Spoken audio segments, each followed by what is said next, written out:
runtii dhammaan waa idinkaga mahadcelinayaa inta garab istaagtay hanaanka dimuqraadiyadda ah, inta garab istaagtay hanaanka islaamnimada ah ee badbaadinta dalkan Soomaaliyeed ee muddo la soo daalacdacayay maxaa la dhahaa siyaasad iska tuuray siyaasad xumo dalka ka jirtay sanad iyo 8 bilood oo aan ra'iisul wasaare halkan ka ahaa. Ilaahay subhanahu wa ta'ala ayaa marka hore mahad iska leh. إنسان قف كستن وشجع أنا إلهي يا ودي سن كشقينينا جماعة إلهي كشقينيني والصمة ده لكن وحن إله وت إلهينا وحد وجتنا دي شيء من شعب الصومالي وصن إلهي المامن وكورها يو مركز تنو بدباديو تنا كمية بدبادي إلهي أنا لكن أنا هاي بدكي كشقينا الله صدري قف جوني أقول وله ما جرتو إذن كجوش إسكال كل قف كستوك قيب قاتي هدي أهل التيم كدعاء الصدري هدي أهل التيم كشقي هدي أهل التيم كي وجوج الحاري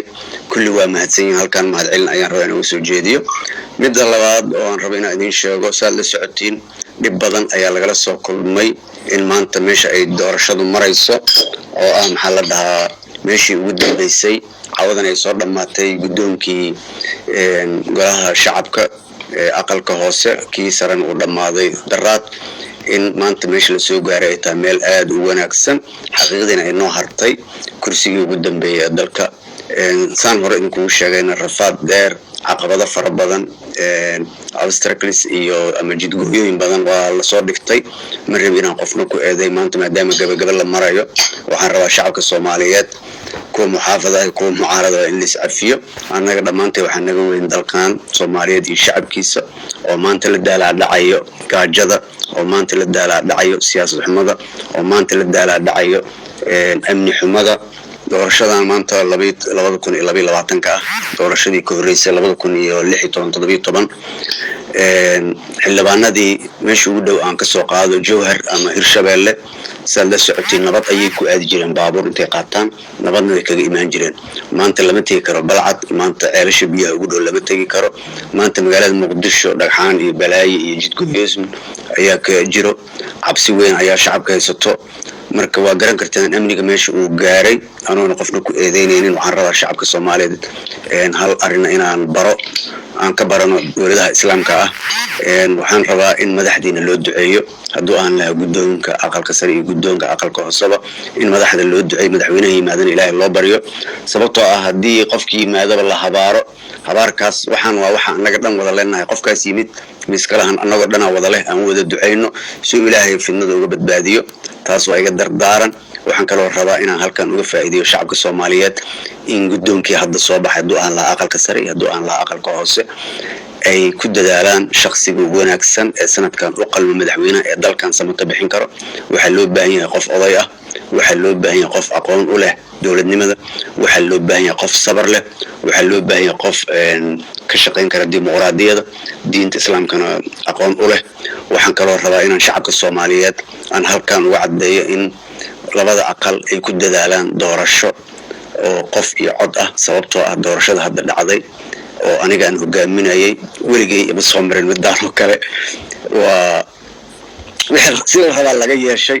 wixii dhacayna marqaatiya ka tihiin oo lidinkaga ma sheekeynayo doorasho dadban oo dadkii wada qaladay oo qaloocan ummadda Soomaaliyeed mid ay ku sii jiri karto maahan mustaqbalka baarlamaanka hadda waxaan u sheegayaa haddii cawad warkan uu gaaro oo warkii uu baxo in maxaa la yiraahdaa doorashada dadban laga hortago oo la bilaabo guddiga ugu horeeyay doorasho xor ah sameyn karo ama maxaa la yiraahdaa hay'adii doorashooyinka laga shaqeeyo oo nadiif ah si loo diyaariyo doorasho qof iyo cod ah si dalku uga badbaado doorasho hadhow maamul goboleedyada aan aragnay aad wada aragteen awood la siiyo meesha rabeen nageeyeen looga badbaado waxaan kaloo rabaa inaysan ka shaqeynin extension sanad kasta 4 sanaba hadda maanta ah maxaa la 28 4 sano kadib oo April ay dhacdo maxaa la yiraahdaa doorashadii aqalka hoose iyo tii aqalka sare sadarteed inaanan maalin lagu darsan ay sunnadaas noqoto sunno noo taalo marka waxaan leeyahay warka ku dheeraaday hodan aad iyo aad ayaad u mahadsantihiin wixii la soo maray afallahu amma salf Soomaaliya hal isku calol wanaagsanaado hal is cafiyo shacabka Soomaaliyeed waa shacabkii madaxda Soomaaliyeed waa qaldami karaan kursigan waa dib badan yahay waa xoolo shaydaan dadka way is siiyaan markay meesha tagaan waxay hilmaamaan danti guud waxay ka shaqeeyaan danti gaarka ah dawladda soo kala dhuumanayo lacaga hoos ka siinayo moodaan inay wixii iyaga xaq u leeyihiin in ummadda ay u sheegto madaxda imaanayso kuwa hadda la doortay oo guddoonada ah iyo kan madaxweynaha imaanaya loo sheego inay servant yihiin ama ay qaadum u yihiin shacabka Soomaaliyeed aysan ahayn in aan loo sheego inaysan shacabka ahayn qaadumkii yihiin kuwa kursiga qabtay aysan ku fikirin inay dadka xumeeyaan jir dilaan ama dhibaateeyaan ama dalka ay meel xun ka tuuraan runtii aniga intaan kursigan joogay siyaasadda sanadii barka hore waa dhagayn jiray laakiin intaan hadda joogay waxaan ka bartay in dalkan isbedel lagu sameyn karo waa ka bartay fursad hadii la helo dad daacad ah oo dalka danta ka hormarinayo wax kasto shakhsiga ka hormarinayo oo qabiilka iska hilmaamaan danahooda gaarka iska hilmaamaan runtii aniga waa taabto waana arkay in hadii loo soo jeesto in dalka wax loo qabto waa loo qaban karaa waana looga faa'iideyn karaa horumarna waa la gaarsiin karaa aadin u sahlan tahay laakiin waxa soo dhan waxa ka daran in ay ku baaba'ayaan in ku soconayeen markuu qofka ka dhax dareemo dantiisa gaarka inuu danta shacabka uu hilmaamo oo tiisa ka hormariyo waxa kale oo iyadan inta dheer in laga fikiro madaxda meesha qabanaysa madaxweynaha in laga waantoobo